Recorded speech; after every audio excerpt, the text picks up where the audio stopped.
Selamat pagi, salam sehat untuk kita semua. Perkenalkan, nama saya Belina Tamba, peserta Laksar CPNS tahun 2021, Angkatan 6 Kelompok 4, yang diselenggarakan oleh BPSDM Sumatera Utara, bekerja sama dengan LPP Agro Nusantara Medan. Pada kesempatan ini, saya akan menyampaikan mind mapping isi modul etika publik dan komitmen mutu. Pengampu materi Ibu Nurmaya Siregar, SE, MSI. Pada materi etika publik, kita akan mempelajari pengertian etika, tuntunan etika publik, dan kompetensi pengertian kode etik ASN, perilaku pejabat publik, nilai-nilai dasar etika publik, ruang lingkup etika publik, menghindari konflik kepentingan, penggunaan kekuasaan, legislatif kebijakan etika dalam urusan publik, implementasi kode etik dalam pelayanan publik, sumber-sumber kode etik bagi ASN, dan dimensi etika publik. Etika publik yaitu refleksi tentang standar atau norma yang menentukan baik, buruk, benar atau salah perilaku, tindakan, dan keputusan dalam rangka menjalankan tanggung jawab pelayan publik. Kode etik yaitu peraturan yang mengatur tingkah laku dalam suatu kelompok khusus. Sudut pandangnya hanya ditujukan pada hal-hal prinsip dalam bentuk ketentuan-ketentuan tertulis. Perilaku pejabat publik membutuhkan perubahan mindset. Sebagai penguasa dalam pelayanan, memberikan wewenang peranan jabatan yang amanah. Ruang lingkup etika publik yaitu pelayanan publik yang berkualitas, sisi dimensi, refleksi sebagai penimbang dan alat evaluasi. Modalitas jabatan antara norma moral dan tindakan faktual. Dimensi etika publik yaitu dimensi kualitas pelayanan publik, dimensi modalitas, dan dimensi tindakan integritas. Penggunaan kekuasaan yaitu legitimasi kekuasaan, legitimasi sosiologi, legitimasi etis. Konflik kepentingan akan mengakibatkan penyalahgunaan kekuasaan.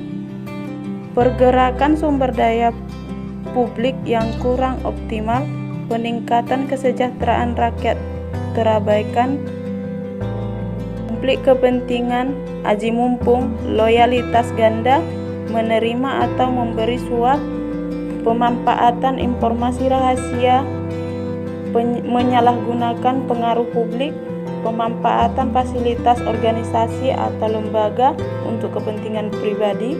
Sumber-sumber kode etik ASN yaitu PP nomor 11 tahun 1959, PP nomor 21 tahun 1975, PP nomor 30 tahun 1980, PP nomor 42 tahun 2004, PP nomor 53 tahun 2010, PP nomor 5 tahun 2014. Implikasi kode etik dalam pelayanan menurut paham idealisme. ASN perlu diperingati tentang penyimpangan dan ketidaktahuan norma melalui sosialisasi sumber-sumber kode etik, pelatihan kepegawaian, dan diskusi kasus nyata. Selanjutnya kita akan beralih ke komitmen mutu. Komitmen mutu ialah sebuah janji pada diri kita sendiri secara sukarela yang tercermin dalam tindakan kita untuk menjaga mutu atau kualitas barang dan jasa. Dalam komitmen mutu kita mempelajari dua modul yaitu tentang efektivitas, efisiensi, inovasi, dan mutu penyelenggara pemerintah. Kedua, aktualisasi inovasi dan komitmen mutu. Efektivitas merupakan sejauh mana organisasi dapat mencapai tujuan yang ditetapkan atau berhasil mencapai apapun mencoba dikerjakan. Efisiensi merupakan jumlah sumber daya yang digunakan untuk mencapai tujuan organisasi. Efisiensi organisasi ditentukan oleh seberapa banyak bahan baku, uang, dan manusia yang dibutuhkan menghasilkan jumlah pengeluaran tertentu. Inovasi merupakan cara utama di mana suatu organisasi beradaptasi terhadap perubahan-perubahan di pasar teknologi dan persaingan.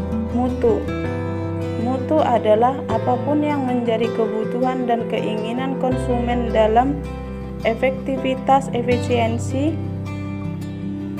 inovasi, mutu penyelenggaraan. Kita mempelajari tentang konsep efektivitas, efisiensi, inovasi, dan mutu. Kedua, nilai-nilai dasar orientasi mutu. Ketiga, pendekatan inovatif dalam penyelenggaraan pemerintah. Konsep efektivitas, efisiensi, inovasi, dan mutu mempelajari tentang konsep efektivitas dan efisiensi, konsep inovasi, konsep dasar dan pengertian mutu. Nilai-nilai dasar orientasi mutu mempelajari tentang manajemen mutu, beberapa teknik atau metode perbaikan mutu, nilai-nilai dasar orientasi mutu, implementasi mutu dalam pelayanan publik.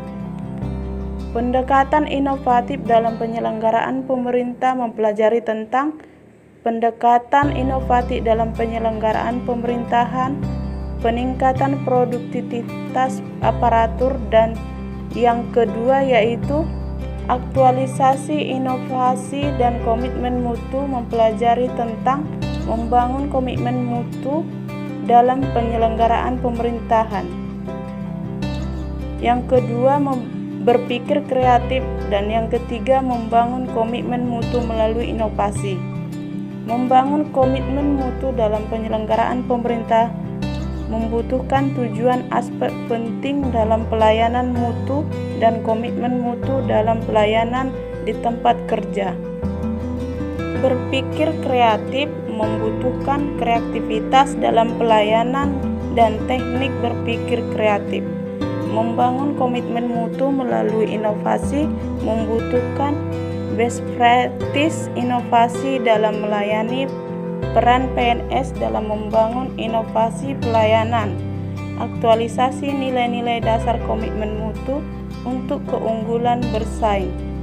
Sekian penerapan etika publik dan komitmen mutu. Terima kasih.